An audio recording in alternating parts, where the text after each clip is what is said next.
Hello po mga ka-cooking mama! Magluto po tayo ng pancit canton. Ayan.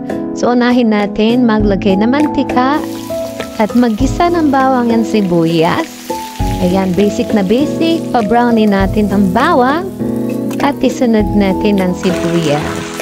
So dito, sangkutsa natin ang mga sahog. So kung nag-prepare kayo ng kahit na anong sahog, isunod natin dito sa sinangkutsang sibuyas. Ayan.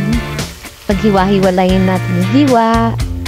Then, ilagay ko na yung cut na chicken. Ayan.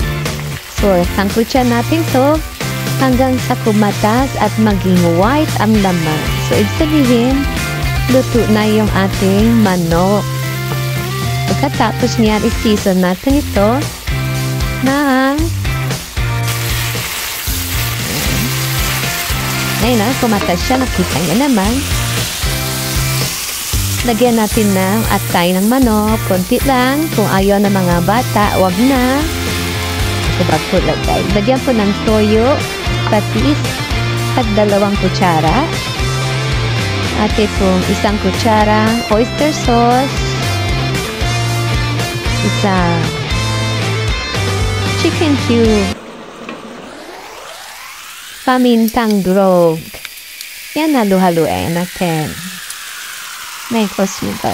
Incorporate natin para mas malasa. So, sa pagigisa pa lang, dapat sinisison na natin yan. At bago natin lagyan ng sabaw or tubig.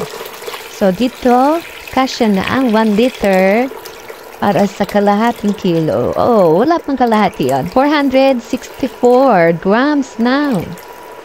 Pancit canton, nalibre ko lang ito sa Save More. Ayan, binigyan nila ako.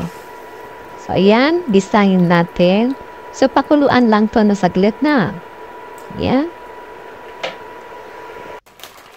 After few minutes, 2 minutes siguro, ay ilagay na natin yung pancit canton. So, kasi malinis naman itong pancit canton, di na kailangan pilian.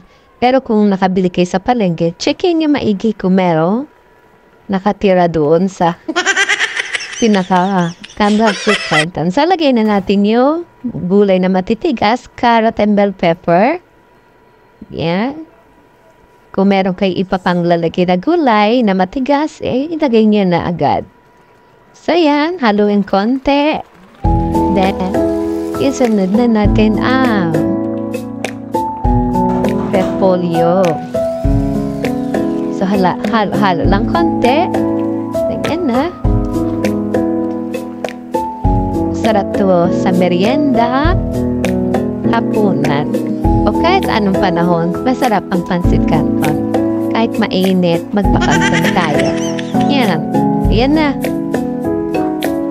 This is finished product. Thanks for watching. Subscribe kayo sa aking channel for more update. At sana, ingat kayo palagi. Love you all!